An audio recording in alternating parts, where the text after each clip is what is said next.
ਵਾਹਿਗੁਰੂ ਜੀ ਕਾ ਖਾਲਸਾ ਵਾਹਿਗੁਰੂ ਜੀ ਕੀ ਫਤਿਹ।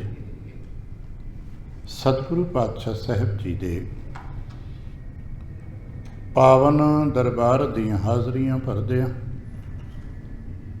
ਗੁਰੂ ਪਾਤਸ਼ਾਹ ਸਾਹਿਬ ਜੀ ਦੇ ਆਪਣੇ ਹੀ ਨਿਜ ਪਾਵਨ ਸਰੂਪ ਸ਼ਬਦ ਨਾਲ ਚਿੱਤ ਲਾ ਕੇ ਜਦ ਆਪ ਸਾਵਧਾਨ ਤੇ ਇਕਾਗਰ ਚਿੱਤ ਹੋਏ ਜੁੜ ਮਿਲ ਬੈਠੇ ਹੋ, ਪਾਤਸ਼ਾਹ ਗੁਰਦੇਵ ਜੀ ਦੀਆਂ ਬੇਅੰਤ ਮਹਿ ਰਹਿਮਤਾਂ ਤੇ ਵਡਿਆਈਆਂ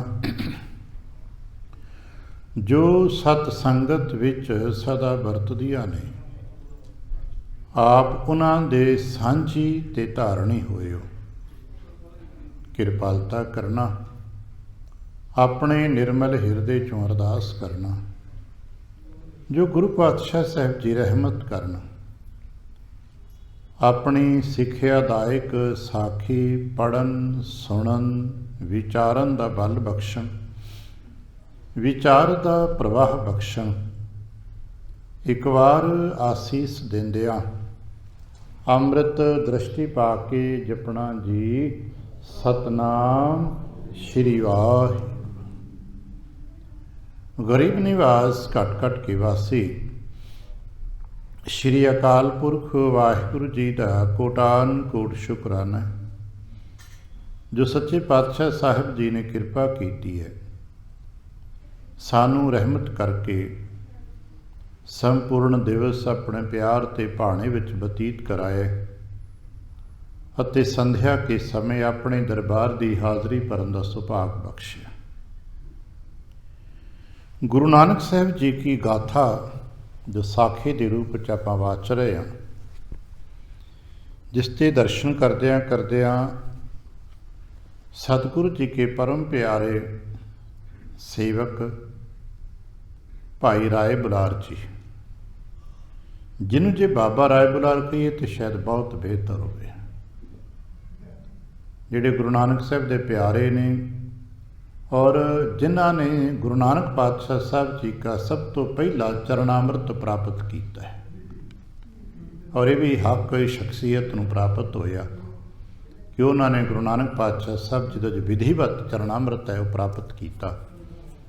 ਅਤੇ ਵਿਧੀਵਤ ਜਿਵੇਂ ਆਪਾਂ ਮਰਿਆਦਾ ਮੁਤਾਬਕ ਅੱਜ ਕੱਲ੍ਹ ਸ਼ਬਦ ਵਰਤ ਲੈਂਦੇ ਹਾਂ, ਸਿੱਖ ਬਣੇ। ਜੋ ਭਾਈ ਗੁਰਦਾਸ ਸਾਹਿਬ ਜੀ ਨੇ ਜ਼ਿਕਰ ਕੀਤਾ ਨਾ, ਚਰਨ ਧੋਏ ਰਹਿਰਾਸ ਕਰ ਚਰਨਾ ਅੰਮ੍ਰਿਤ ਗੁਰ ਸਿੱਖਾਂ ਪੀ ਲਾਇਆ।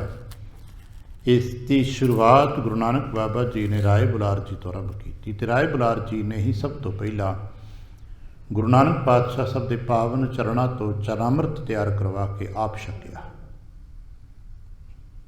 ਫਿਰ ਸੰਵਾਦ ਕਰਦੇ ਨੇ, ਗਿਆਨ ਗੋਸ਼ਟੀ ਹੋ ਰਹੀ ਹੈ, ਇਹਦੇ ਦਰਸ਼ਨ ਆਪਾਂ ਹੌਲੀ ਹੌਲੀ ਕਰ ਰਹੇ ਹਾਂ। ਕੁਝ ਕੁਝ ਗੱਲਾਂ ਆਪਾਂ ਵਾਚ ਰਹੇ ਸਾਂ, ਇੱਕ ਝਾਤ ਉਹਨਾਂ 'ਤੇ ਪਾ ਕੇ ਆਪਾਂ ਥੋੜ੍ਹਾ ਜਿਹਾ ਅੱਗੇ ਚੱਲਣਾ ਹੈ, ਕਿਉਂਕਿ ਇਹ ਗੰਭੀਰ ਸਬਜੈਕਟ ਬਣਦਾ ਜਾ ਰਿਹਾ ਹੈ। ਔਰ ਇਹ 'ਤੇ ਆਮ ਤੌਰ 'ਤੇ ਸਾਡੇ ਕਥਾ ਕਹਾਣੀ ਚਰਚਾ ਘੱਟ ਹੁੰਦੀ ਹੈ। ਜਦੋਂ ਵੀ ਅਸੀਂ ਆਮ ਗੁਰਪੁਰਬਾਂ 'ਤੇ ਜਾਂ ਬੈਠਦੇ ਹਾਂ ਅਤੇ ਕਥਾ ਕਹਾਣੀ ਕੋਈ ਹੋਰ ਸਾਖੀ ਚਲਾ ਕੇ ਸੁਣਾ ਕੇ ਲੰਘ ਜਾਈਦਾ, ਬਹੁਤਾ ਸਾਡਾ ਜ਼ੋਰ ਲਾਈਟਾਂ ਤੇ ਝਾਲਰਾਂ ਤੇ ਝੂਮਰਾਂ ਤੇ ਰਹਿ ਜਾਂਦਾ ਹੈ। ਇਹ ਗੰਭੀਰ ਜਿਹੇ ਚਿੰਤਨ ਨੇ, ਇਹਨੂੰ ਆਤਮ ਵੇਦਿਆ ਬ੍ਰਹਮ ਗਿਆਨ ਦੇ ਪਹਿਲੇ ਦਰਜੇ ਦੇ ਸਟੈਪ, ਜਦੋਂ ਜੀਅ ਨੂੰ ਆਪਣੇ ਬਾਰੇ ਕੁਝ ਸਮਝ ਆਉਣ ਲੱਗਦੀ ਹੈ, ਇੱਕ ਨਜ਼ਰ ਜੋ ਕੱਲ੍ਹ ਤੋਂ ਚੇਨ ਸਾਡੀ ਜੁੜ ਸਕੇ। ਰਾਏ ਬੁਲਾਰ ਜੀ ਪੁੱਛ ਰਹੇ ਸਨ, ਕਹਿ ਰਹੇ ਸਨ ਕਿ ਮੇਰਾ ਨਿਜ ਸਰੂਪ ਕੀ ਹੈ। ਅਤੇ ਰਾਏ ਬੁਲਾਰ ਜੀ ਦੇ ਨਿਜ ਸਰੂਪ ਨੂੰ ਜੇ ਆਪਾਂ ਸਮਝ ਸਕੀਏ, ਆਪਣੇ ਰੂਪ ਨੂੰ, ਤਾਂ ਸਾਡਾ ਪਹਿਲਾ ਸਰੂਪ ਹੁੰਦਾ ਹੈ, ਕਿਉਂਕਿ ਅਸੀਂ ਬਾਹਰੋਂ ਅੰਦਰ ਨੂੰ ਟਰੈਵਲ ਕਰਨੀ ਹੁੰਦੀ ਹੈ ਨਾ।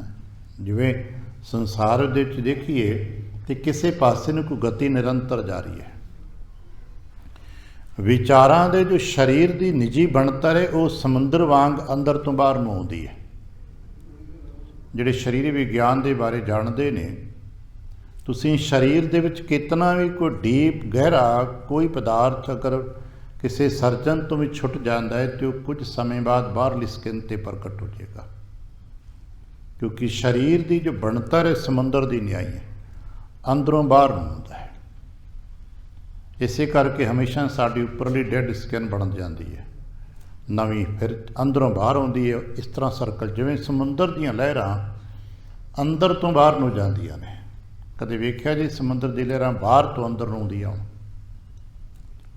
ਨਦੀਆਂ ਦੇ ਦੁਆਰਾ, ਵੱਡੇ ਵੱਡੇ ਦਰਿਆਵਾਂ ਦੇ ਦੁਆਰਾ ਸਮੁੰਦਰ ਦੇ ਵਿੱਚ ਪਾਣੀ ਸਿੱਟਿਆ ਜਾਂਦਾ ਹੈ, ਪਤਾ ਨਹੀਂ ਸਦੀਆਂ ਤੋਂ ਗੱਲ ਚੱਲ ਰਹੀ ਹੈ, ਪਰ ਸਮੁੰਦਰ ਸਦਾ ਹੀ ਛੱਲਾਂ ਅੰਦਰ ਤੋਂ ਬਾਹਰ ਨੂੰ ਸੁੱਟਦਾ ਹੈ।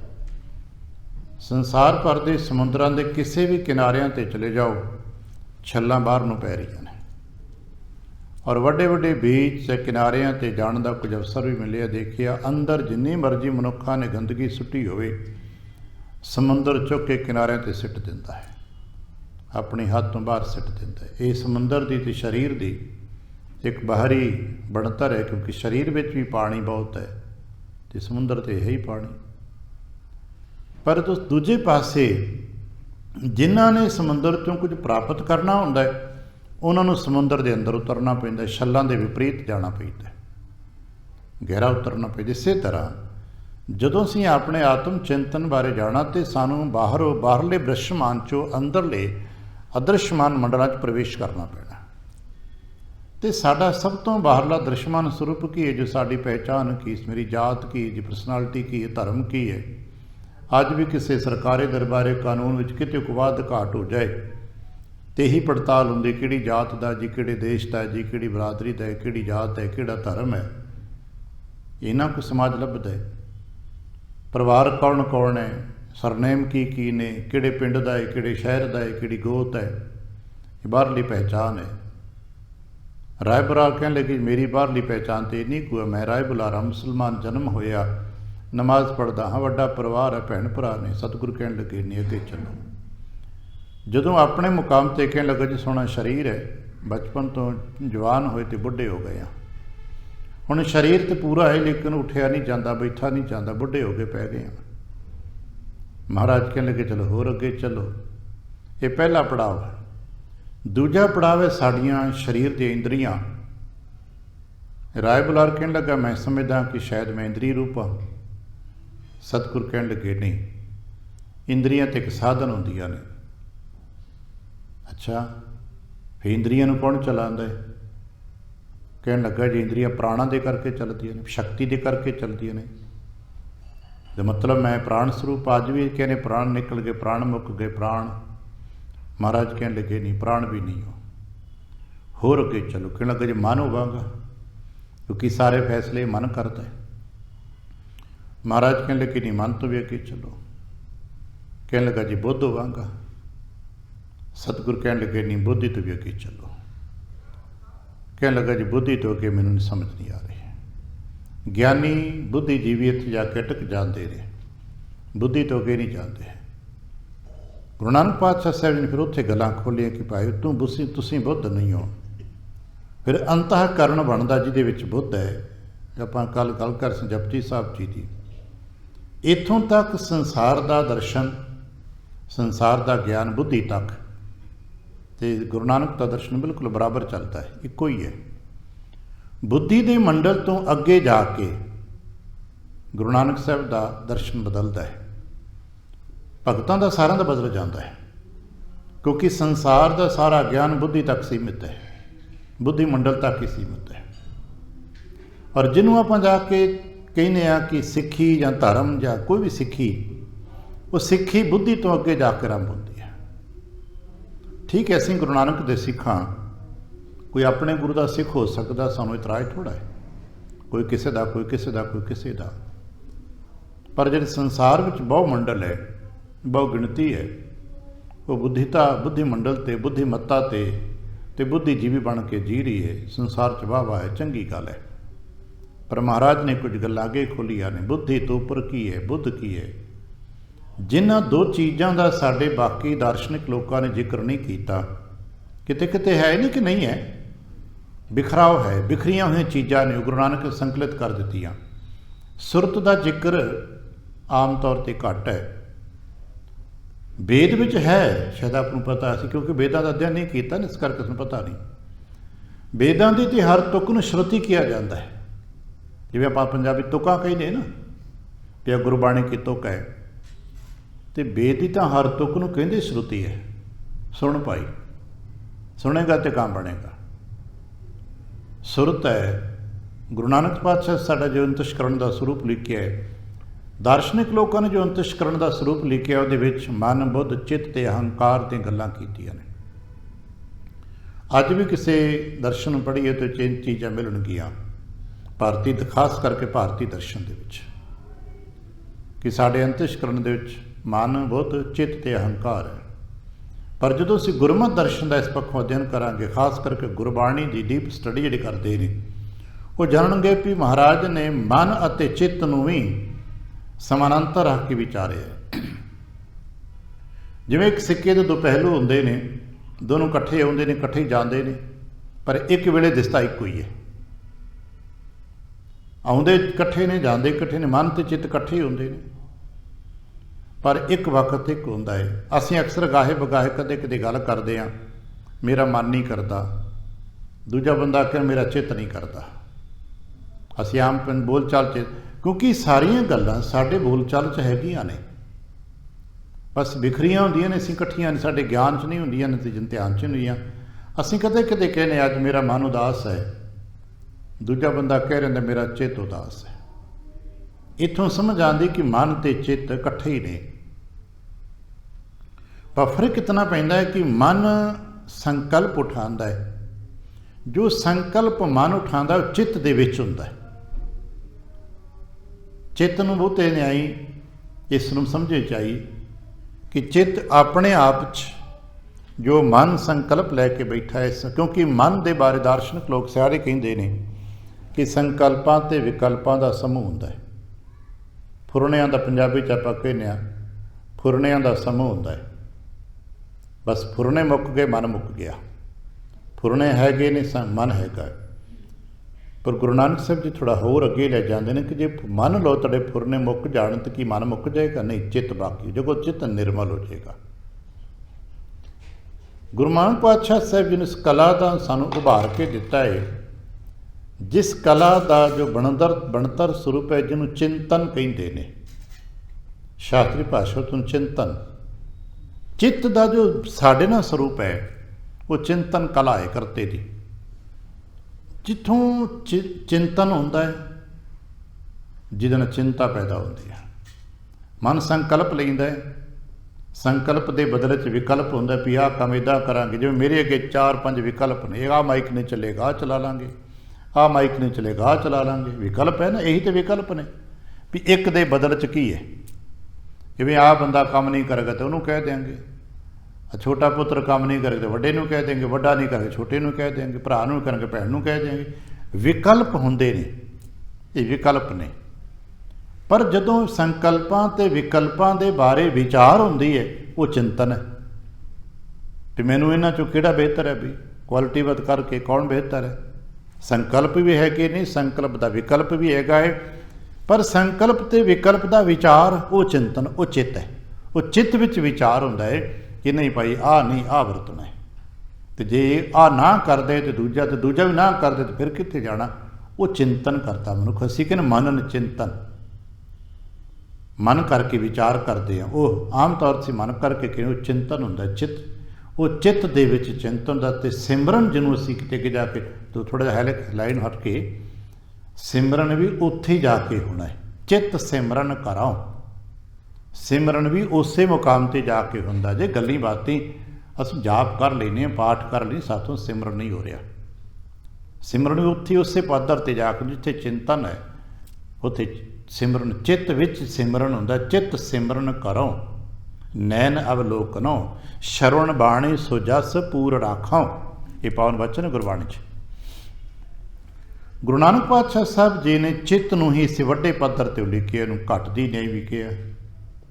अंतशकरण नूं गुरबाणी च बहुत थां ते घट के है, और उत्ते महाराज ने सुरत मत मन ते बुद्ध जिदा अपन जिक्र कल भी करे सां, गाहे बगाहे करते रहीदे। ये साडियां चीज़ां ने। ਇੱਥੇ बैठ के असां इन्हां नूं शुद्ध करना है। ਇੱਥੇ बैठ के आपां शरीर शुद्ध नहीं करना।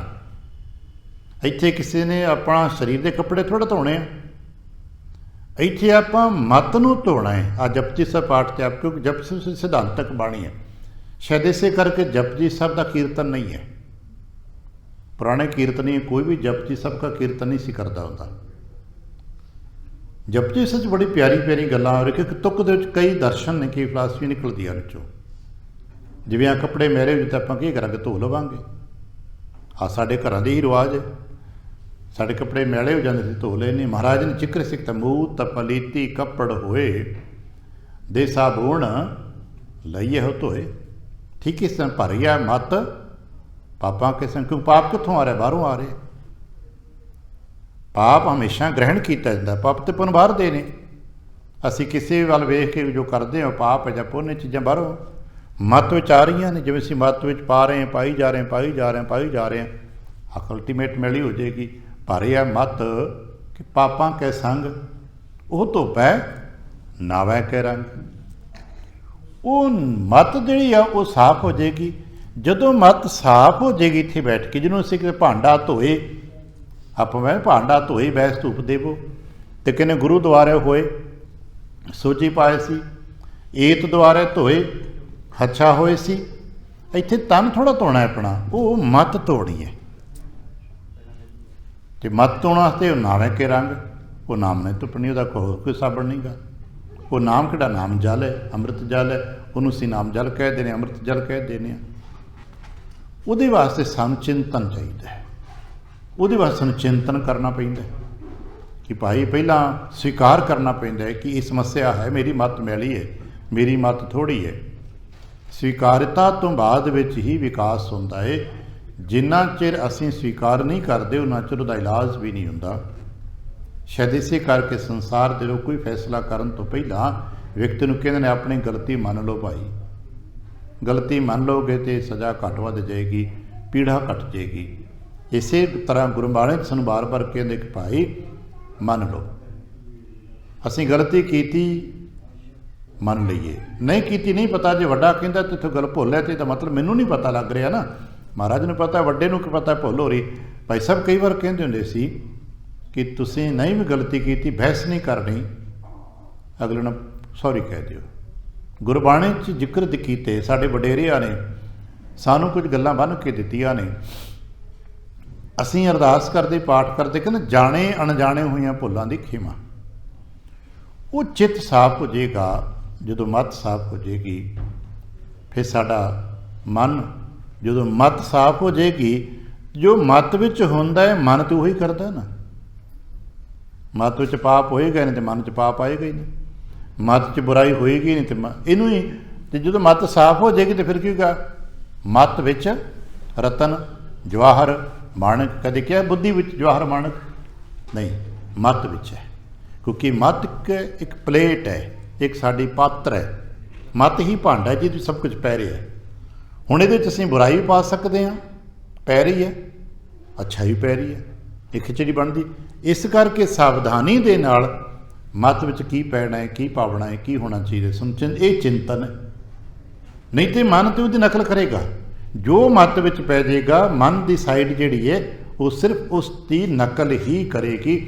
कई बार असां बच्चे नूं वेखिआ होणे, असीं भावें बच्चे नूं किसी मेला लैके जा गए, मेले ते बच्चे ने कोई कार्टून देखिआ, गाहे बगाहे उत्थे जो करिआ कार्टून मेले च खलोते हुंदे ने, बच्चा घर आके उहदी एक्शन घर कर रहा हुंदा, क्योंकि बच्चे ने देखिआ, बच्चे नूं चंगा लगा, एक्सैप्ट कर लिया मत ने, बच्चा घर आके एक्शन कर रहा। बहुती वार कि मैं करना सियाणे भी कल्ले बैठे हुए एक्शन कर रहे होंदे ने। अपने आप को देखांगे तो कुछ कार्टून या कुछ ऐसे जोकर से देख लेने जिहड़े कल्ले बैठे सी आप एक्शन कर लग पैने, क्योंकि मत च आ चुका है, होएगा ही होएगा। बस ये होएगा कि बच्चा प्रगट कर लैंदा है, असीं पढ़दे पिछे कर लैंदे, पर फर्क इन्ना है, असीं सियाणप दा पढ़दा पा के कर लैंदे, बच्चा ओपन कर लैंदा है। बुद्धि का सिर्फ इक्को ही काम है कि जो तू करता है देखी भेत ना खुल जाए, पकड़िया ना जाए। इस करके असीं बुद्धि नूं वरत के एक्शन चोरी कर लैंदे, चोरी करन जाने तो बुद्धि ध्यान, जिन्हें लोक मुहावरे च वरते पे नकल भी करनी तो अकल दे नाल। जो कुछ भी मन ने करना है, एक्टिविटी करनी है, वो बुद्धि कहती वा सावधान सुचेत बुद्धि रतन। इसे करके सावधान करने वाली बुद्धि पहरेदार नूं जगह बदलिया जाता है। ਜਦੋਂ ਕਿਤੇ ਕੋਈ ਵਾਧਾ ਘਾਟਾ ਤਾਂ ਪਹਿਲਾਂ ਪਹਿਰਾ ਐਕਸ਼ਨ ਪਹਿਰੇਦਾਰ ਤੇ ਹੁੰਦਾ ਵੀ ਤੂੰ ਸਾਵਧਾਨ ਨਹੀਂ ਰਿਹਾ, ਤੂੰ ਚੰਗਾ ਮੰਦੇ ਦੀ ਪਹਿਚਾਣ ਤੀ। ਗੁਰਬਾਣੀ 'ਚ ਹੈ ਇਹ ਚੀਜ਼ਾਂ ਬਦਲੀਆਂ ਜਾਣੀਆਂ ਨੇ। ਮਤ ਨੇ ਕਨਵਰਟ ਹੋਣਾ ਹੈ, ਗੁਰੂ ਦੇ ਨਾਲ ਜੁੜ ਕੇ ਮਰਚ ਹੋਣਾ ਹੈ। ਮਨ ਨੇ ਗੁਰੂ ਦੇ ਨਾਲ ਜੁੜਨਾ ਹੈ, ਬੁੱਧੀ ਨੂੰ ਤਾਂ ਪੂਰਾ ਬਦਲ ਹੀ ਦਿੱਤਾ ਜਾਣਾ ਹੈ। ਮੈਂ ਨਹੀਂ ਕਹਿੰਦਾ, ਕਹੋ ਕਬੀਰ ਬੁੱਧ ਹਿਰ ਲਈ ਮੇਰੀ, ਬੁੱਧ ਬਦਲੀ ਸਿੱਧ ਪਾਈ। ਇੱਕ ਰਹੱਸਵਾਦ ਹੈ, ਅਬ ਕੀ ਸਰੂਪ ਸੁਜਾਨ ਸੁਲੱਖਣੀ ਸਹਿਜੇ ਉਦਰ ਤਰੀ। ਬਾਬਾ ਕਬੀਰ ਸਾਹਿਬ ਜੀ ਨੇ ਰਹੱਸਵਾਦ ਦਿੱਤਾ ਹੈ ਕਿ ਪਹਿਲੀ ਬੁੱਧੀ ਮੇਰੀ ਬੜੀ ਕਰੂਪ ਸੀ, ਕੁਲੱਖਣੀ ਮਾੜੀ ਭੈੜੀ ਬੁੱਧ ਸੀ, ਪਰ ਗੁਰੂ ਨੇ ਕਿਰਪਾ ਕੀਤੀ, ਬੁੱਧ ਬਦਲਤੀ ਹੁਬ ਕੀ ਸਰੂਪ ਸੁਜਾਨ ਸੁਲੱਖਣੀ ਹੋ ਗਈ। ਇਹ ਤਾਂ ਸਾਡੇ ਅੰਦਰ ਦੀਆਂ ਚੀਜ਼ਾਂ ਨੇ, ਜੋ ਸੁਰਤ, ਮਤ, ਮਨ ਅਤੇ ਬੁੱਧ ਹੈ। ਇਹਨਾਂ ਦੇ ਉੱਪਰ ਹੈ ਸਾਡੀ ਸੁੱਧ, ਜੋ ਸਾਨੂੰ ਇੱਥੇ ਬੈਠ ਕੇ ਸੋਚੀ ਹੋਣੀ ਕਰਨਾ ਕੀ ਨਹੀਂ ਕਰਨਾ। ਇਹ ਗੱਲਾਂ ਅਸੀਂ ਥੋੜ੍ਹੇ ਥੋੜ੍ਹੇ ਕੱਲ੍ਹ ਗਵਾਚ ਰਹੇ ਸਾਂ, ਇਹ ਤੋਂ ਅੱਗੇ ਆ ਚੱਲਦੇ ਹਾਂ। ਮਹਾਰਾਜ ਕਹਿਣ ਲੱਗੇ, ਹੁਣ ਇਹਨੂੰ ਹੋਰ ਡਿਟੇਲ ਨਾਲ ਸਮਝਣਾ ਹੋਵੇ। ਇਨਕੀ ਵਿਦ ਸਭ ਜਾਨੋ ਵੈਸੇ, ਇਹਨਾਂ ਦੇ ਬਾਬਤ ਵੀ ਹੋਰ ਸਮਝੀਏ।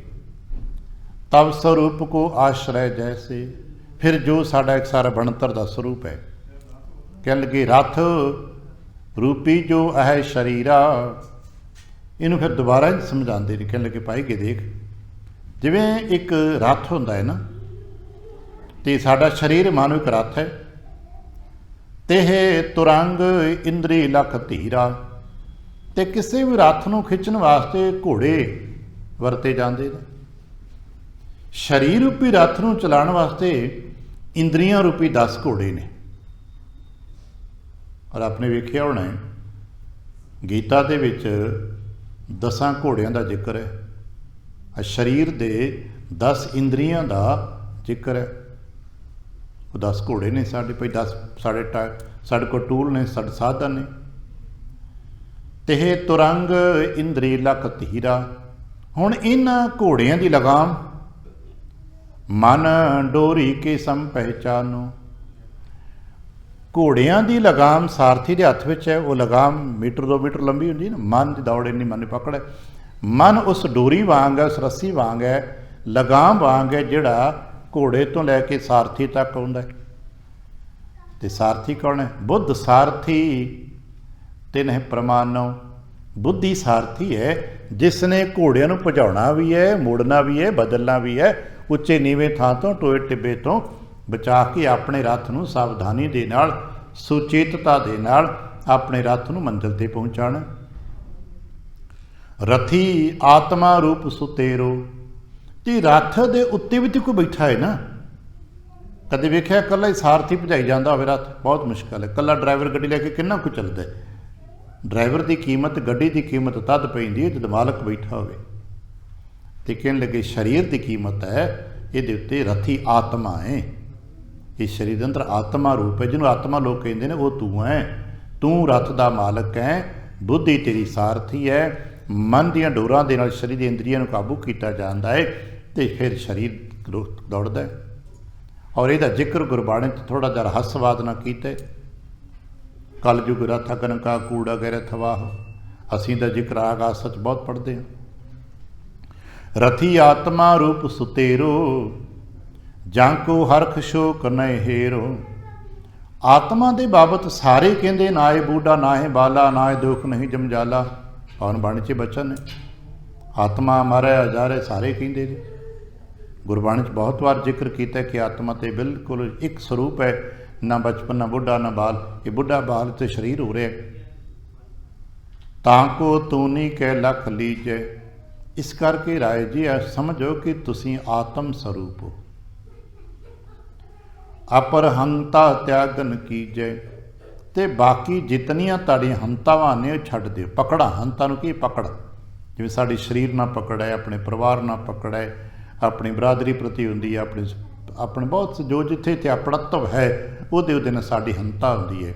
ਜਿਹਨੂੰ ਬਹੁਤ ਹੀ ਸਾਡੀ ਸਭ ਤੋਂ ਵੱਡੀ ਤਨ ਹੰਤਾ ਹੁੰਦੀ ਹੈ। ਇਹ ਹੰਤਾ ਛੱਡ ਦਿਓ, ਪਕੜ ਛੱਡ ਦਿਓ। ਇਹ ਸਾਡੀਆਂ ਮੋਹ ਦੀਆਂ ਡੋਰਾਂ ਕਰਕੇ ਹੁੰਦੀਆਂ ਨੇ, ਮਮਤਾ ਕਰਕੇ, ਮੈਂ ਕਰਕੇ ਹੁੰਦੀਆਂ ਨੇ। ਇਹਦੇ ਕਈ ਸਰੂਪ ਲਿਖੇ ਜਾਂਦੇ ਨੇ।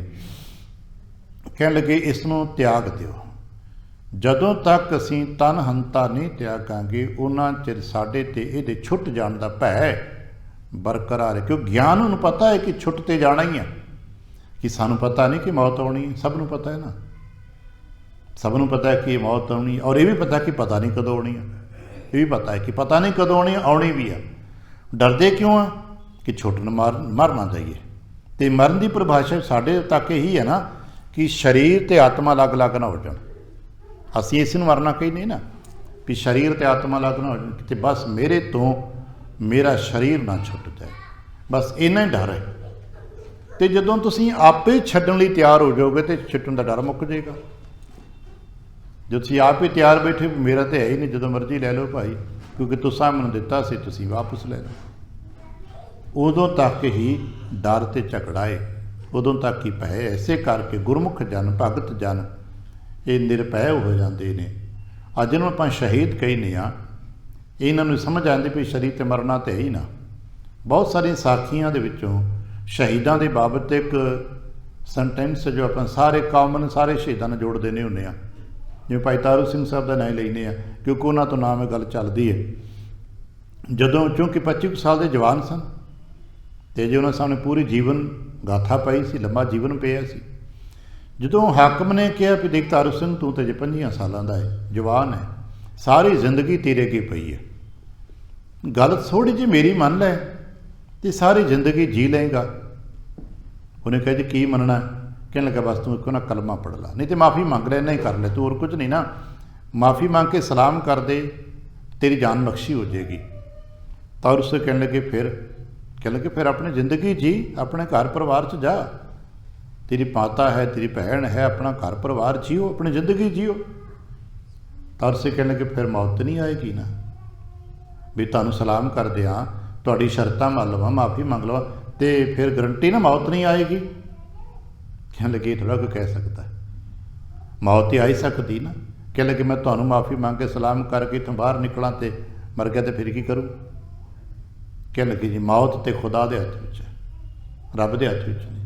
तो कहने लगे जे मौत रब के हथ विच है तो फिर इस रूप च मर लैण दिओ ना, भी पता ही जे सलाम करके तुहाडे कलमा पढ़ के भी मर ही जाना है ना, जां तो गारंटी लो कि नहीं मरदे, तो जे मर ही जाना है कोई तुहाडे कोल गारंटी कोई नहीं तो मार लो, फिर तुसीं मार लो। फिर वेखिया असां हुण इत्थों निरभय हो गए कि ले मार लो, तुसीं कर लो, तो सीखिया भाई तारू सिंह नूं मार नहीं सके, खोपरी उतार दी है। फिर पढ़ते ना सी कि भाई तारू सिंह ने अपना शरीर छड्डिया है अपनी मर्जी के नाल। 21 दिन खोपरी उतरन के बाद बैठे रहे ने टेक ला के, जिन्होंने पंजाबी ढासना कहते हैं, ढासना ला के बैठे रहे ने, जपजी का पाठ करते रहे ने। तो 21 दिन बाद जो जकरिया खान की मौत हो गई आ, तो फिर आके क्योंकि उदों संगत आउंदी जाती सी, उत्थे एक बाहर धर्मशाला सी छोटी जी, वो रामगढ़िया बरादरी की धर्मशाला मनी जाती सी, वो बाहर बार रख दिता गया सी। तो फिर उत्थे सिख आउंदे जाते सन, खास करके भाई सुबेग सिंह आउंदे सन, जिन्होंने जोड़ा लैके खालसे तो फिर जकरिया खान की मौत का इंतजाम किया सी। फिर आके कहा दसिया कि देखो जी तुहाडा वचन भी पूरा हो गया, जकरिया खान मर भी गया, तो हुण तो दवा दारू कर लीए, कुछ खोपरी का करिए। कहने लगे मर गया, मुक गया, खालसे जिते अगे शरीर छुट गया तो मर गया। कहने लगे मर गया। कहने लगे असीं शरीर छड्ड देने हुण। फिर कहते हैं आप जपसे पाठ किए तो आराम नाल शरीर छड्ड दिता, क्योंकि उन्होंने दे अंदरों मरण का शरीर छुट्टण का भय निकल गया। तो जदों असीं भी किते वेख लईए, जिस वस्तु के गवाचण का भय ही ना होवे, उहदा डर काहदा? डर उस वस्तु से जिहड़ा गवाच जाए, कोई चोरी ना हो जाए, शरीर के छुट जाण दा, मेरे तो मेरा शरीर वापस ना ले लिया जाए, मैनू शरीर तो अलहदा ना कर दिता जाए, मैं तो बड़ा चिर जीवना चाहना, बस यही मौत है। महाराज कहने लगे पकड़ छड्ड दिओ। इसे नूं तनहंता का त्याग कहते हैं, इसे नूं गुरबाणी साधो मन का मान त्यागो कहते हैं। छड्ड दिओ शरीर की पकड़, शरीर की पकड़ छड्ड दिओ। हुक्म है जिवें होएगा, जो जो तेरा हुक्म तिवें ते होएगा। कहने लगे फिर इंज करो, तुसीं अपने आप नूं पछाणो, तुसीं कौन आ? जे को सकै ना अग्न जराई, तुसीं ओ जे जिन्हों अग नहीं साड़ सकती। साडे शरीर नूं साडे संबंधियां ने साड़ के आउणा है, तुहानूं नहीं साड़ सकेगी। नीर ना ताको कबै गराई, गराई कहंदे ने गाल देना, पानी तुसीं कदे डुबोगे नहीं, कदे गड़ोगे नहीं। न शस्त्रों सो छेदियो जाए, ਅਤੇ ਜੋ ਆਤਮ ਹੈ ਨਾ ਸ਼ਸਤਰ ਨਾਲ ਛੇਦਿਆ ਵਿੰਨਿਆ ਕੱਟਿਆ ਜਾਂਦਾ, ਨਾ ਗਲਦਾ ਹੈ, ਨਾ ਡੁੱਬਦਾ ਹੈ, ਨਾ ਸੜਦਾ ਹੈ। ਪੌਣ ਨਾ ਤਾਕੋਂ ਸਕੈ ਉਡਾਈ, ਨਾ ਉਹਨੂੰ ਹਵਾ ਉਡਾ ਸਕਦੀ ਹੈ। ਬਾਲਕ ਬੂਢਾ ਜੋ ਨਹਿ ਤਰੁਣਾ, ਜੋ ਨਾ ਬਾਲਕ ਹੈ, ਨਾ ਬੁੱਢਾ ਹੈ, ਤੇ ਨਾ ਜਵਾਨ ਹੈ। ਜਾਹਿ ਕਦਾਚਿਤ ਜਨਮ ਨਾ ਮਰਨਾ, ਜੋ ਕਦੇ ਵੀ ਨਾ ਜਨਮਦਾ ਹੈ ਤੇ ਨਾ ਮਰਦਾ ਹੈ, ਉਹ ਹੈ। ਫਿਰ ਅਸੀਂ ਕਹਾਂਗੇ ਸਾਡਾ ਸਧਾਰਨ ਜੀਵਨ ਦਾ ਸਵਰਗ ਜਨਮ ਤੇ ਮਰਨ ਦਾ ਕੀ ਚੱਕਰ ਹੁੰਦਾ ਹੈ। ਪਰ ਇੱਕ ਵੱਖਰਾ ਵਿਸ਼ਾ ਬਣ ਜਾਂਦਾ ਕਿ ਜਨਮ ਮਰਨ ਜੀਵਾਤਮ ਨੂੰ ਜਦੋਂ ਪੰਜਾਂ ਤੱਤਾਂ ਦੇ ਨਾਲ ਜੋੜਿਆ ਜਾਂਦਾ, ਕੋਈ ਕੁਦਰਤੀ ਕਲਾਵਾਂ ਪੱਖ ਨੇ, ਇਹਨੂੰ ਵਿਗਿਆਨ ਵਾਲੇ ਆਪਣੇ ਤਰੀਕੇ ਨਾਲ ਪਕੜਨ ਦੀ ਕੋਸ਼ਿਸ਼ਾਂ ਕਰ ਰਹੇ ਨੇ ਕਿ ਨਹੀਂ ਕਰ ਰਹੇ। ਬੜੇ ਬਿਹਤਰੀਨ ਤਰੀਕੇ ਦੇ ਨਾਲ ਵਿਗਿਆਨ ਵਾਲੇ ਸਰੀਰ ਦੇ ਜੀਵੰਤ ਪੱਖਾਂ ਦੇ ਵਿੱਚੋਂ ਹੋਰ ਕਈ ਕੁਝ ਲੱਭਣ ਦੇ ਯਤਨ ਕਰ ਰਹੇ ਨੇ। ਸੰਭਵਤਾ ਕਿੱਥੋਂ ਤੱਕ ਪਹੁੰਚਣਗੇ ਪਤਾ ਨਹੀਂ ਇਹਦੇ, ਪਰ ਅਸੀਂ ਆਮ ਤੌਰ 'ਤੇ ਮੰਨਦੇ ਹਾਂ ਕਿ ਜਦੋਂ ਜੀਵ ਆਤਮਾ ਪੰਜਾਂ ਤੱਤਾਂ ਦੇ ਦਾਇਰੇ 'ਚ ਪ੍ਰਵੇਸ਼ ਕਰ ਜੋ ਮਾਇਆ ਮੰਡਲ ਹੈ, ਤਦ ਇਹਦੀ ਸੰਗਿਆ ਜੀਵ ਹੁੰਦੀ ਹੈ। ਹੌਲੀ ਹੌਲੀ ਜਦੋਂ ਇਹ ਜੀਵ ਜਦੋਂ ਪੰਜਾਂ ਤੱਤਾਂ ਨਾਲ ਸੰਪਰਕਤ ਹੁੰਦੀ ਹੈ ਤੇ ਪੰਜਾਂ ਤੱਤਾਂ ਦੇ ਜੋ ਰਜੋਗੁਣ ਤਮੋਗੁਣ ਸਤੋਗੁਣ ਦੇ ਪ੍ਰਭਾਵ ਪੈਂਦੇ ਨੇ, ਸਰੀਰ ਦੀ ਬਣਤਰ ਬਣਦੀ ਹੈ, ਤੇ ਫਿਰ ਇਹਦੇ ਅੰਦਰ ਦੀਆਂ ਕਾਰਵਾਈਆਂ ਅਗਲੀਆਂ ਹੌਲੀ ਹੌਲੀ ਆਰੰਭਦੀਆਂ ਨੇ। ਇਸ ਨੁਕਤੇ 'ਤੇ ਗੁਰੂ ਨਾਨਕ ਸਾਹਿਬ ਨੇ ਬਾਣੀ 'ਚ ਕੋਈ ਬਹੁਤੀ ਵਿਆਖਿਆ ਨਹੀਂ ਕੀਤੀ, ਕਿਉਂਕਿ ਰਹੱਸ ਹੈ, ਤੇ ਜਿਹੜੇ ਰਹੱਸ ਹੁਣ ਉਹਨੂੰ ਗੁਰੂ ਨਾਨਕ ਪਾਤਸ਼ਾਹ ਨਹੀਂ ਛਿੜਦੇ, ਕਿਉਂਕਿ ਉਹਦੇ ਕਈ ਜਵਾਬ ਹੋਣ ਲੱਗ ਪਏ। ਲੋਕ ਸੱਚੀਆਂ ਝੂਠੀਆਂ ਗੱਲਾਂ ਹਰ ਕੋ ਆਪਣੀ ਆਪਣੀ ਬਣਤਰ ਲੋਕ ਬਣਾ ਹੀ ਰਹੇ ਨੇ ਨਾ। ਇਸੇ ਕਰਕੇ ਗੁਰੂ ਨਾਨਕ ਪਾਤਸ਼ਾਹ ਨੇ ਤੇ ਕਹਿੰਦੇ, ਜੇ ਕਰਤੇ ਕੀ ਮਿਤ ਕਰਤਾ ਜਾਣੈ, ਕਹਿ ਜਾਣੈ ਗੁਰ ਸੂਰਾ।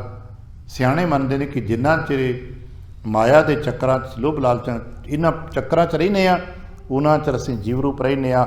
ਜਦੋਂ ਸਾਰੇ ਹੌਲੀ ਹੌਲੀ ਅਸੀਂ ਗਿਆਨ ਦੇ ਨਾਲ ਸਿਮਰਨ ਦੇ ਨਾਲ ਛੱਡ ਬੈਠਦੇ ਹਾਂ, ਉਦੋਂ ਆਤਮ ਉੱਤੇ ਕੁਝ ਉੱਠ ਜਾਂਦੇ ਹਾਂ। ਇੱਕ ਵਾਰ ਸਰਕਲ ਤੋਂ ਪਾਰ ਲੰਘ ਜਾਈ ਤੇ ਮ੍ਰਿਤੂ ਦੇ ਚੱਕਰ ਤੋਂ ਲੰਘ ਜਾਈ, ਜਿਹਨੂੰ ਕਾਲ ਤੇ ਅਕਾਲ ਦਾ ਸਰਕਲ ਕਿਹਾ ਜਾਂਦਾ ਹੈ। ਕਹਿਣ ਲੱਗੇ ਆਤਮਾ ਉਹ ਹੈ ਜੋ ਬੁੱਢਾ ਬਾਲਕ ਨਹੀਂ, ਜਾਂ ਕੋ ਭੂਖ ਪਿਆਸ ਨਾ ਥੋਰੀ, ਨਾ ਕਦੇ ਭੁੱਖ ਹੈ ਤੇ ਨਾ ਕਦੇ ਪਿਆਸ ਹੈ। ਜੇ ਬਿਸਰੇ ਤੇ ਹੋਏ ਦੁੱਖ ਘੋਰੀ, ਪਰ ਇੱਕ ਚੇਤਾ ਰੱਖਣਾ ਦੁੱਖ ਬੜਾ ਅਗਰ ਉਹਨੂੰ ਭੁੱਲ ਜਾਈਏ ਤੇ। ਸੁਨ ਬੁਲਾਰ ਇਸ ਬਿਦ ਕੇ ਬੈਨਾ, ਰਾਏ ਬੁਲਾਰ ਜੀ ਨੇ ਨਾ ਬਚਨਾਂ ਨੂੰ ਬੜੀ ਗੰਭੀਰਤਾ ਨਾਲ ਸੁਣਿਆ। ਭਾਇਓ ਨਿਮਗਨ ਨਿਜ ਸਰੂਪ ਜਾਣਿਓ ਸੁਖ ਐਨਾ, ਆਪਣੇ ਸਰੂਪ ਦੇ ਬਾਰੇ ਸਮਝਿਆ। ਭਾਇਓ ਨਿਮਗਨ ਅਥਾਹ ਆਨੰਦਾ, ਤੇ ਆਪਣੇ ਅਥਾਹ ਸਰੂਪ ਦੇ ਵਿੱਚ ਨਿਮਗਨ ਹੋ ਗਿਆ, ਜਿਹਨੂੰ ਅਸੀਂ ਕਹਿੰਦੇ ਸਮਾਧੀ ਲੱਗ ਗਈ। ਇੱਕ ਫਿਰ ਬੇਨਤੀ ਕਰਦੇ, ਸਾਨੂੰ ਵੀ ਕਰਨਾ ਚਾਹੀਦਾ ਥੋੜਾ ਥੋੜਾ। ਗੁਰੂ ਸਤਿਗੁਰੂ ਕਾ ਹੁਕਮ ਹੈ, ਗੁਰ ਸਤਿਗੁਰ ਕਾ ਜੋ ਸਿੱਖ ਆ ਖਾਏ ਸੋ ਭੜ ਕੇ ਉੱਠ, ਹਰਨਾਮ ਤੇ ਆਵੇ। ਹਰਨਾਮ ਤੇ ਆਵੇ ਕਿਹਾ, ਹਰਨਾਮ ਜਪੈ ਨਹੀਂ ਕਿਹਾ।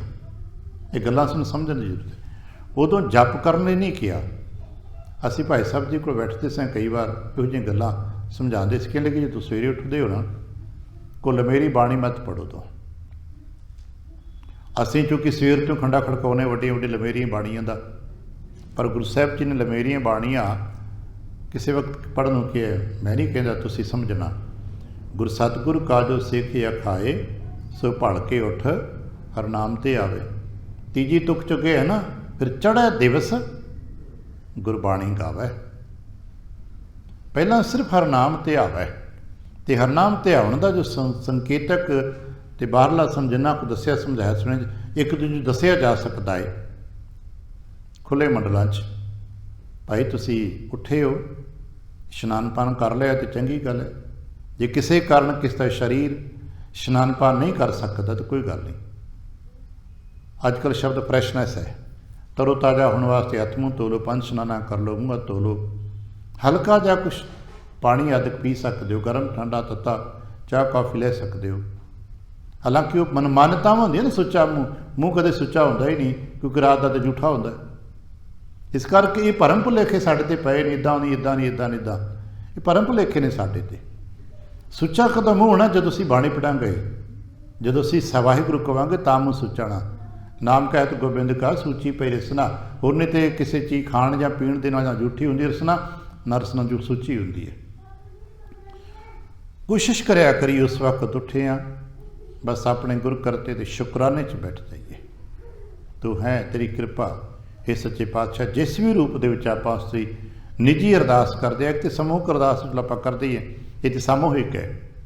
ਨਿੱਜੀ ਅਰਦਾਸ ਜਿਸ ਵੀ ਰੂਪ 'ਚ ਆਪਾਂ ਕਰਦੇ ਹੋਈਏ, ਕੋਈ ਗੁਰਬਾਣੀ ਤੁਕ ਯਾਦ ਕਰਕੇ ਕਰਦੇ ਹੋਈਏ, ਸਾਡੇ ਕੁਝ ਆਪਣੇ ਬਣਤਰਾਂ ਨਿੱਜੀ ਸ਼ਬਦਾਂ ਦੇ ਬਣੇ ਹੁੰਦੇ ਨੇ, ਉਹ ਨਿੱਜੀ ਅਰਦਾਸ ਕਰਕੇ ਤੁਸਾਂ ਦੀ ਕਿਰਪਾ ਸਦਕਾ ਜੀਵਨ ਪ੍ਰਾਪਤ ਹੋਏ। ਬਸ ਟਿਕ ਕੇ ਬਹਿ ਜੋ ਤੂੰ ਹੈ, ਆ ਸਭ ਤੇਰਾ ਹੀ ਤੇਗਾ। ਇਹੋ ਜਿਹੇ ਸ਼ਬਦ ਆਪਣੇ ਬਣ ਜਾਣ।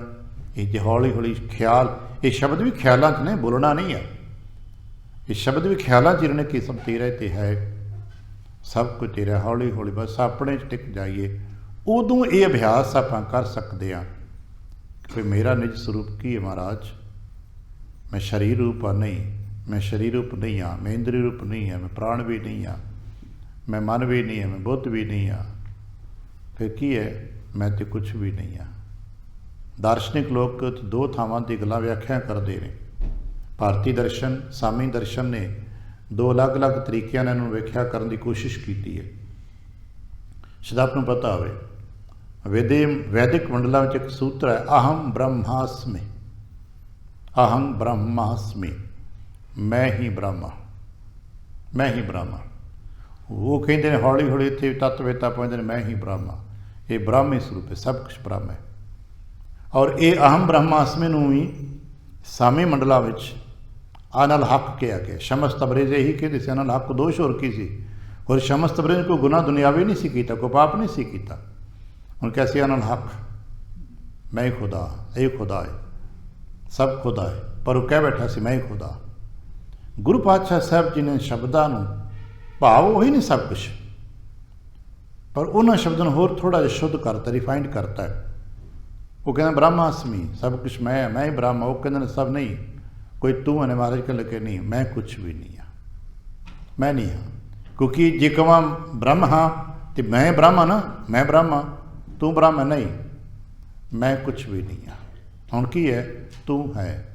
ਅਤੇ ਹੌਲੀ ਹੌਲੀ ਤੂੰ ਦੀ ਭਾਵਨਾ ਇੰਨੀ ਪ੍ਰਬਲ ਹੋਣੀ ਚਾਹੀਦੀ ਹੈ ਕਿ ਗੁਰੂ ਕਿਰਪਾ ਕਰਨ ਕੁਝ ਸਮੇਂ ਬਾਅਦ ਸਾਡਾ ਅਹਿਸਾਸ ਸਰੀਰ ਦਾ, ਅਹਿਸਾਸ ਆਲੇ ਦੁਆਲੇ ਦਾ ਮੁੱਕ ਜਾਏ। ਸਿਰਫ ਅਹਿਸਾਸ ਹੋਵੇ ਕਿ ਹਾਂ ਹੈਗੇ ਹਾਂ, ਹੈਗੇ ਹਾਂ, ਪਰ ਆਲੇ ਦੁਆਲੇ ਬੈਠਦੇ ਹਾਂ, ਮੰਜੇ 'ਤੇ, ਪਲੰਗ 'ਤੇ, ਦੀਵਾਨ 'ਤੇ, ਕਿੱਥੇ ਬੈਠੇ ਹੈ? ਨਹੀਂ, ਸਰੀਰ ਨਹੀਂ ਹੈ। ਜੇ ਟਿਕ ਜਾਈਏ ਤਾਂ ਭਾਵੇਂ ਘੰਟਿਆਂ ਬੱਧੀ ਬੈਠੇ ਰਹੋ, ਫਿਰ ਕੋਈ ਫਰਕ ਹੀ ਨਹੀਂ ਪੈਂਦਾ।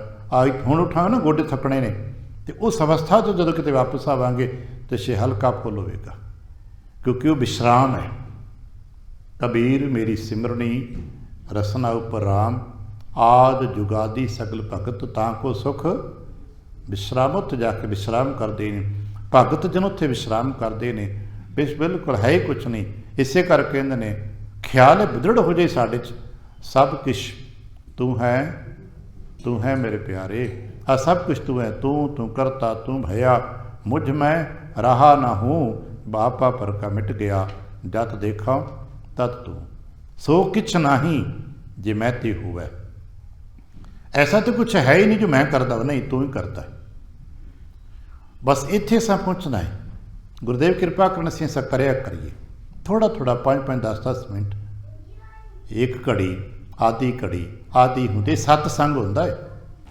ਆਪਾਂ ਇਹਨੂੰ ਸਤਸੰਗ ਵੀ ਕਹਿੰਦੇ ਨਾ, ਇੱਥੇ ਬੈਠ ਸਤਸੰਗ ਹੈ। ਆਪਾਂ ਇਕਾਂਤ ਬੈਠੇ ਹੋਏ, ਘਰ ਬੈਠੇ ਹੋਏ ਵੀ ਸੱਤ ਦਾ ਸੰਗ ਕਰ ਸਕਦੇ ਹਾਂ, ਕਿਉਂਕਿ ਸਾਡੇ ਖਿਆਲਾਂ ਜਦੋਂ ਗੁਰੂ ਆ ਜਾਣਗੇ ਨਾ, ਤੇ ਜਹ ਸਤਿਗੁਰ ਤੈਂ ਸਤਸੰਗ ਬਣਾਈ। ਅਸੀਂ ਜਿੱਥੇ ਬੈਠੇ ਹਾਂ, ਗੁਰੂ ਮੇਰੇ ਸੰਗ ਸਦਾ ਹੈ ਨਾਲੇ, ਅਸੀਂ ਕਹਿੰਦੇ ਸਿਮਰ ਸਿਮਰਤ ਸਦਾ ਸੰਭਾਲੇ। ਗੁਰੂ ਮਹਾਰਾਜ ਦੇ ਬਚਨ ਸੁਣਦਿਆਂ ਨਿਮਗਨ ਹੋ ਗਏ, ਜਿਵੇਂ ਆਪਾਂ ਸਮਾਧੀ ਕਹਿੰਦੇ ਹਾਂ, ਟਿਕ ਗਏ, ਛੁੱਟ ਗਏ ਜਾ ਕੇ ਸਭ ਫੰਦਾ। ਉੱਥੇ ਜਾ ਕੇ ਸਾਰੇ ਬੰਧਨ ਟੁੱਟ ਜਾਂਦੇ ਨੇ, ਕਿਉਂਕਿ ਇਹ ਸਾਨੂੰ ਸੰਸਾਰਕ ਹੁਕਮ ਹੁੰਦਾ ਹੈ। ਇਸ ਕਰਕੇ ਆਪਾਂ ਤਾਂ ਵਿਚਰਨਾ ਸੰਸਾਰ 'ਚ। ਇੱਕ ਵਾਰ ਭਰਤਰੀ ਨੇ ਕਿਹਾ ਸੀ ਮਹਾਰਾਜ ਨੂੰ, ਤੇ ਚੱਲੀਏ ਛੱਡ ਦਈਏ। ਮਹਾਰਾਜ ਕਹਿਣ ਲੱਗੇ ਨਹੀਂ, ਸੰਸਾਰ ਦਾ ਹੁਕਮ ਹੈ, ਸੰਸਾਰ ਦੇ ਵਿੱਚ ਰਹਿਣਾ ਹੈ, ਪਰਿਵਾਰ ਵਿੱਚ ਰਹਿਣਾ ਹੈ, ਸੰਸਾਰ 'ਚ ਰਹਿਣਾ।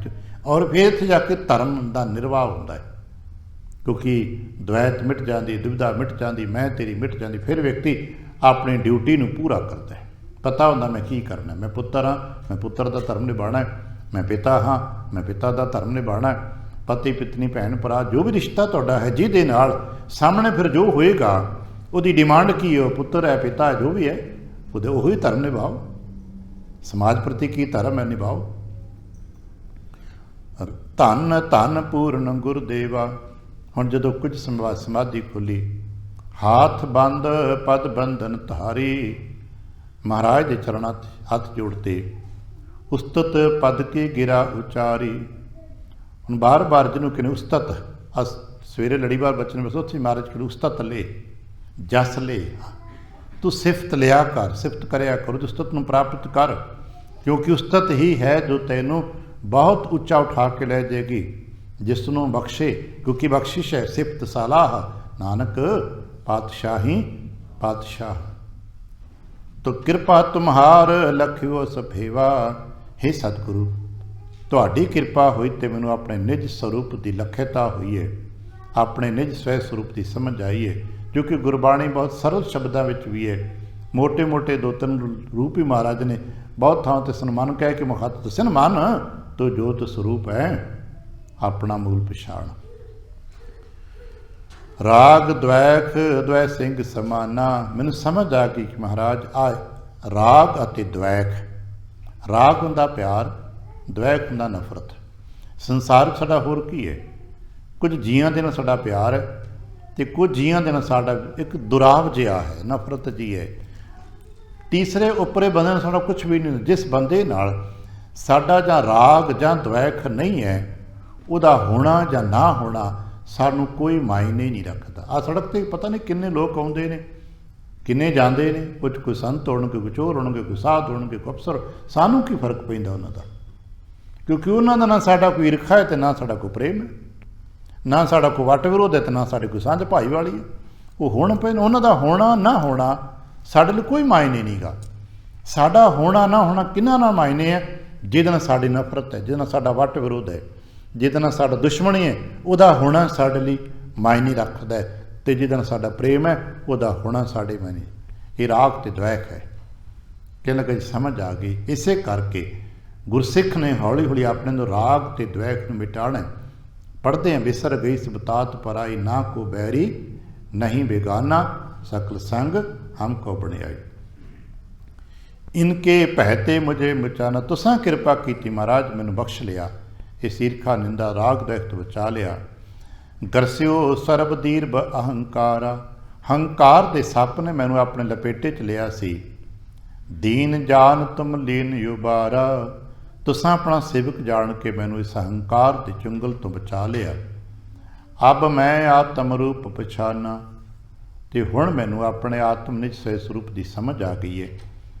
ਜਿਹ ਜਾਣੇ ਜਾ ਕੇ ਦੁੱਖ ਹਨ, ਜਿਸ ਤੇ ਸਦਕੇ ਸਾਰੇ ਦੁੱਖ ਕਲੇਸ਼ ਮਿਟ ਜਾਂਦੇ ਨੇ। ਗੁਰਦੇਵ ਕਿਰਪਾ ਕਰਨ, ਅਸੀਂ ਆਤਮ ਅਭਿਆਸ ਕਰਿਆ ਕਰੀਏ, ਜਪ ਕਰਿਆ ਕਰੀਏ, ਤਾਂ ਕਿ ਅਸੀਂ ਵੀ ਉਸ ਅਵਸਥਾ 'ਤੇ ਪਹੁੰਚੀਏ ਜਿੱਥੇ ਜਾ ਕੇ ਸਾਡੇ ਵੀ ਸਾਰੇ ਭੈ ਬੰਧਨ, ਭਵਜਲ ਦੇ ਬੰਧਨ ਟੁੱਟ ਜਾਣ, ਅਤੇ ਸਾਨੂੰ ਵੀ ਇਹ ਮੁਕਤ ਅਵਸਥਾ, ਇਹ ਜੀਵਨ ਮੁਕਤ ਅਵਸਥਾ ਹੁੰਦੀ ਹੈ। ਇਹ ਬਿਤ ਕੋ ਪ੍ਰਾਣੀ ਜੀਵਨ ਮੁਕਤ ਕਹਾਵੈ। ਭੁੱਲ ਚੁੱਕ ਦੀ ਖਿਮਾ, ਆਸੀਸ ਤੇ ਪਿਆਰ ਦਿਨ ਫਤਿਹ ਬੁਲਾਉਣਾ। ਵਾਹਿਗੁਰੂ ਜੀ ਕਾ ਖਾਲਸਾ, ਵਾਹਿਗੁਰੂ ਜੀ ਕੀ ਫਤਿਹ।